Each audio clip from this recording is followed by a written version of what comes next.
Salut à tous, capsule 32, on est parti. Alors il semblerait que j'ai eu raison dans la dernière capsule puisque je prédisais que le confinement du week-end imposé dans les Alpes-Maritimes ne tarderait pas à être également imposé dans le reste du pays. Donc j'ai eu raison. Bon, je l'ai dit, je suis pas devin, en fait je pense qu'on l'avait tous plus ou moins anticipé. On a donc désormais la ville de Dunkerque, alors Dunkerque et quelques villes des alentours, qui est à son tour soumise au confinement du week-end. Mais c'est pas tout.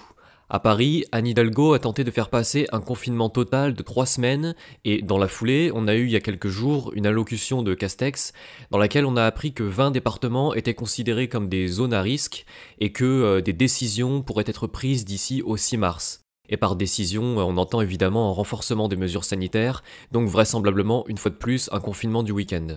En clair, le gouvernement envisage dans tout le pays de resserrer la vis, en commençant par une ou deux villes, puis quelques départements, et bien sûr à la fin le pays tout entier. C'est un scénario qu'on commence à bien connaître. Pourtant, au niveau des chiffres, rien ne justifie qu'on reconfine. Les données montrent qu'on est sur un plateau depuis 1 mois et demi, des contaminations stables donc. C'est également le cas de l'Allemagne, et dans d'autres pays voisins comme l'Espagne ou le Royaume-Uni, les cas sont en chute libre depuis des semaines. À l'échelle mondiale, c'est pareil, on a eu un pic de contamination il y a 1 mois, et depuis, chute libre. Résultat, alors que les commerces rouvrent ça et là, que les beaux jours reviennent et que la chute des cas devrait se poursuivre, en France, on durcit les mesures sanitaires. Alors à quoi doit-on s'attendre ? Eh ben, vraisemblablement, le gouvernement n'a pas prévu de nous laisser profiter du printemps. Mais ce qui est intéressant, c'est que ce même gouvernement parle de plus en plus de réouverture prochaine. À Paris déjà, on parlait de ce fameux reconfinement de 3 semaines, idée qui a été rejetée par à peu près tout le monde. N'empêche que l'idée, c'était qu'au bout de 3 semaines, on rouvre tout une fois pour toutes. Bon, évidemment, on a déjà entendu ça, et on sait très bien que si ce confinement avait été validé, non seulement il aurait duré plus que 3 semaines, mais en plus, rien n'aurait rouvert à la fin. On nous refait le coup depuis 1 an, donc on ne se laisse plus avoir. D'ailleurs, tous les gens que j'ai vus sur les réseaux sociaux se sont fait la même réflexion. La réflexion que cette idée est évidemment une arnaque. Mais Macron, lui aussi de son côté, commence à nous appâter en nous parlant de réouverture du pays pour le printemps. Sauf que, comme on s'y attendait, la réouverture sera soumise à l'instauration du pass sanitaire dont Macron a parlé il y a 3 jours. Alors le pass sanitaire c'est quoi ? Eh bah déjà il semblerait que ce ne soit pas lié au vaccin, enfin pas totalement. Il y a apparemment une trop grande résistance populaire au vaccin en France, et Macron avait déjà dit il y a plusieurs semaines qu'il ne le rendrait pas obligatoire. Là, il l'a à nouveau confirmé il y a 3 jours. Bon, officiellement, il a dit que le vaccin ne serait pas obligatoire parce que, de toute manière, on n'en a pas encore assez pour tout le monde. Mais il est plus vraisemblable qu'il ne le rende pas obligatoire parce que l'opposition est trop forte, notamment dans la communauté médicale. Donc pour le moment, pas de vaccin obligatoire. On n'aura donc pas ce que Macron voulait à la base, à savoir un passeport vaccinal, c'est-à-dire un papier attestant que vous vous êtes bien fait vacciner et grâce auquel vous pouvez circuler. On n'aura pas ça, mais à la place, Macron a parlé d'un pass sanitaire. Donc il est resté évasif sur le fonctionnement de ce pass sanitaire, mais il a dit que ça permettrait à tout le monde de circuler, sur présentation notamment d'un test Covid négatif. Le pass sanitaire inclut apparemment aussi un outil de traçage électronique. En clair, on est sur un système qui, à l'entrée de chaque bâtiment public, va vérifier que vous avez bien été testé négatif dans les jours précédents. Et si on regarde, ce système pose énormément de problèmes pour nous. Enfin, en tout cas pour les gens qui aiment bien être libres. Déjà parce que ce système sous-entend qu'on devra se faire tester en permanence. Macron a parlé d'un test négatif datant de 2 ou 3 jours, ce qui sous-entend donc que le test doit être refait tous les 2 ou 3 jours. Vous noterez d'ailleurs que ça coïncide avec l'arrivée des tests salivaires qui vont être de plus en plus utilisés et qui sont plus pratiques que les tests PCR, donc c'est idéal pour tester les gens en masse. En bref, le lundi matin, vous vous faites tester pour pouvoir aller travailler, pour faire vos courses, mais le mercredi suivant, le test n'est plus valable, donc il faut le refaire, et ainsi de suite tous les 2 ou 3 jours. Par ailleurs, Macron parle d'outils de traçage. C'est-à-dire qu'à l'entrée des différents bâtiments publics où vous irez, vous aurez vraisemblablement un contrôle, une borne à laquelle vous devrez donc vous signaler et montrer patte blanche. Donc d'une part, tous vos déplacements seront consignés numériquement, l'État saura quand vous êtes chez vous ou pas, où vous allez, avec qui, combien de temps, vous serez traqué en permanence. Et d'autre part, le système, toujours selon Macron, servira à retrouver vos cas contacts, c'est-à-dire les gens que vous avez croisés tout au long de la journée. En clair, ce système va avoir un fonctionnement similaire à l'application Tous Anti-Covid, que le gouvernement avait voulu nous imposer par le passé, mais que les gens ont justement massivement refusé pour ne pas être tracés dans leurs déplacements. Sauf que du coup, ce système de traçage, maintenant, Macron va le rendre obligatoire. Vous ne serez donc pas forcément obligé d'avoir une appli sur votre téléphone, par contre, il faudra vous enregistrer pour travailler, pour faire vos courses, pour aller au parc, au restaurant, au cinéma, au sport, bref, partout. Et le plus génial là-dedans, c'est qu'à tout moment, on pourra vous dire que vous êtes le cas contact de quelqu'un. Vous recevrez un SMS qui vous dira en gros vous avez été à tel endroit aujourd'hui, à telle heure, vous avez croisé quelqu'un, donc vous êtes désormais un cas contact. Vous serez alors considéré dans les bases de données comme un malade potentiel et en toute logique, votre passe sanitaire sera bloqué. Vous ne pourrez donc plus aller nulle part. Et bien sûr, vous n'aurez aucun moyen de savoir si vous avez réellement croisé un malade ou si vous avez été contaminé. Vous serez forcé de faire confiance au gouvernement qui vous ment depuis 1 an. Et gouvernement qui pourra donc désormais décider de confiner à l'échelle individuelle en disant à un tel, toi tu peux circuler, et à un autre, toi non, tu ne le sais pas mais tu es le cas contact de quelqu'un donc tu restes chez toi.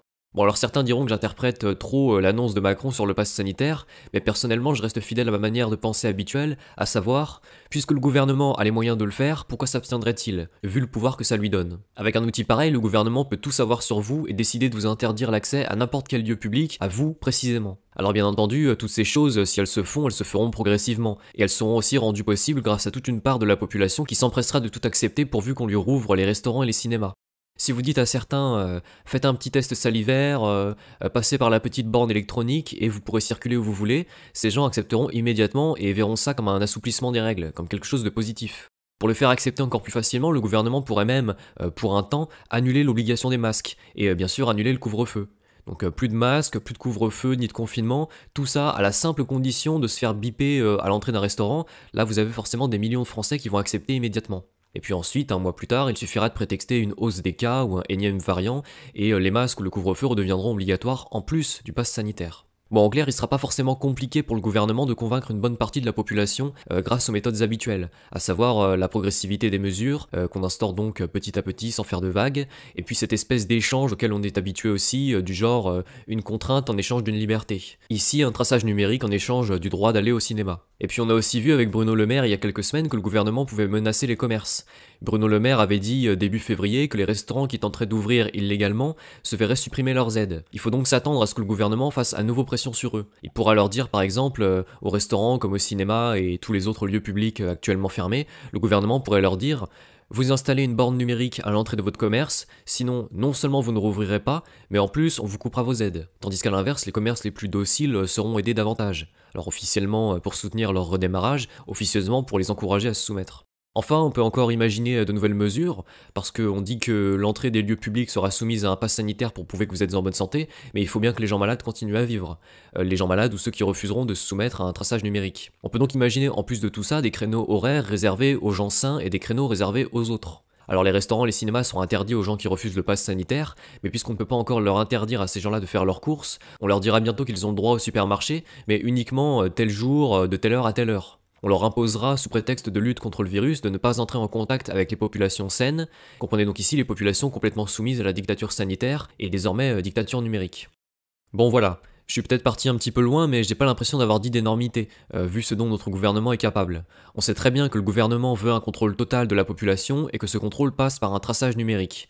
Le coronavirus, c'est le prétexte idéal pour ça et le gouvernement en profite largement. Ce qu'il faut comprendre, c'est que l'assouplissement des règles, comme l'arrêt du masque obligatoire ou l'arrêt des couvre-feux, des confinements, ne sera utilisé que comme un leurre pour vous faire accepter des conditions que vous n'auriez jamais acceptées autrement. Ça on le dit depuis des mois, hein. Le flou dans les décisions qui traînent en longueur, la dureté du confinement, les règles qui changent toutes les 2 semaines, tout ça est fait pour vous déprimer, pour générer en vous un ras-le-bol, qui fait que quand on vous dira « c'est bon, tout est fini, retour à la liberté », vous accepterez en échange n'importe quelle contrepartie, en l'occurrence le pass sanitaire. Encore une fois, quand je dis vous, vous comprenez de qui je parle. En tout cas, n'oubliez pas ce qu'on nous a déjà dit par le passé. On a accepté le masque pour ne plus avoir de confinement, finalement on a eu le masque et le confinement. On a accepté le couvre-feu pour ne plus avoir de confinement non plus, aujourd'hui on a le couvre-feu et le confinement. Certains ont accepté le vaccin pour ne plus avoir ni masque, ni couvre-feu, ni confinement, je vous garantis qu'ils auront les 4. D'ailleurs, au moment où j'écris cette capsule, je lis qu'en Israël, où la vaccination a été massive, notamment chez les populations à risque, non seulement l'efficacité du vaccin ne se fait pas sentir, je vous mets un très bon article de François en description à ce sujet, mais en plus, le gouvernement a décidé de retarder la date du déconfinement. On s'y attendait pas du tout. Donc j'annonce d'office, et ce sera ma dernière prédiction pour aujourd'hui, qu'à ceux qui disent, comme on en voit encore beaucoup sur les réseaux, à ceux qui disent confinez-nous une bonne fois pour toutes et ensuite on sera enfin libre, ou à ceux qui disent « acceptons le pass sanitaire pour retrouver toutes nos libertés », vous êtes en train de vous faire avoir de la même manière que les 3 ou 4 fois précédentes. Si vous acceptez les contraintes, le gouvernement n'a aucune raison de les abolir. Il ne fera donc que rajouter des contraintes sur les contraintes précédentes. Bon, mais je voudrais pas être trop pessimiste dans cette capsule. Tout ce que je viens de dire, c'est que ma réflexion personnelle, non pas sur ce qui va se passer, mais sur ce qui est selon moi le plan du gouvernement français. Et c'est pas la même chose. N'oubliez pas que la France, ce n'est pas le monde. Ici, on a tendance à accepter les règles facilement. Bon, c'est dommage. Mais si les pays d'à côté s'en sortent aussi bien, voire mieux que nous, sans ce flicage numérique, notre flicage numérique à nous ne pourra pas tenir. Ou en tout cas sera bien plus difficile à instaurer. Il n'y a qu'en Europe que cette dictature sanitaire se met en place, et en fait, quand je dis en Europe, je parle surtout de la France et de l'Allemagne. Dans les autres pays, ça ne passe pas du tout, ou alors ce n'est même carrément pas du tout envisagé puisque le virus est en chute libre comme on l'a déjà vu. On l'a déjà dit, hein, mais une dictature sauvage façon 1984, il faut que ce soit instauré à l'échelle mondiale, sinon ça peut difficilement tenir. En Italie, ça ne passera jamais, en Espagne et au Royaume-Uni, le virus disparaît rapidement, et même en Allemagne, bien qu'Angela Merkel promeut elle aussi le pass sanitaire, ils ont déjà fait annuler des mesures sanitaires comme le masque grâce à la justice, dans certaines régions allemandes du moins. Aux États-Unis, c'est pareil, de nombreux États annulent les mesures sanitaires. En Chine, à Wuhan par exemple, les gens sortent quand ils le veulent. En Corée du Sud ou à Taïwan, ils se souviennent même plus qu'il y a un virus. Bon bref, on peut anticiper les décisions de Macron qui seront forcément tournées contre le peuple, mais n'oubliez pas que Macron n'est pas grand chose sur la scène internationale, quoi qu'on en pense, et que la quasi-totalité des pays du monde prennent une direction différente de la nôtre, et bien plus respectueuse des libertés. Il y a des actions qui sont menées un petit peu partout, des actions en justice qui réussissent à faire annuler des mesures liberticides, il y a des pays ouvertement hostiles à la dictature sanitaire. Poutine a rappelé le mois dernier au Forum économique mondial qu'il était opposé au nouvel ordre mondial, et qu'il entendait protéger les valeurs traditionnelles, à savoir la liberté et la famille.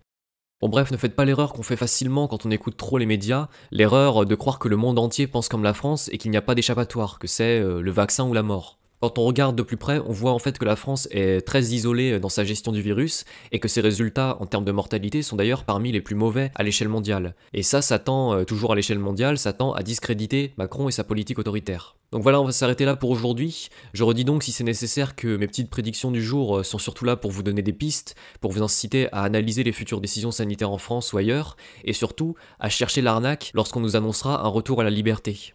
Enfin, souvenez-vous qu'à l'échelle mondiale, les prétentions dictatoriales de Macron ne sont pas grand-chose, et que même en France, protestation populaire oblige, il n'a pas encore les moyens d'imposer la dictature numérique qu'il aimerait. Voilà, cette fois on s'arrête. Donc un grand merci à ceux qui parmi vous me soutiennent en m'adressant un don ou en relayant mes vidéos. Merci à vous, on se retrouve dès qu'il y a du nouveau dans l'actualité. Bon dimanche et à la prochaine.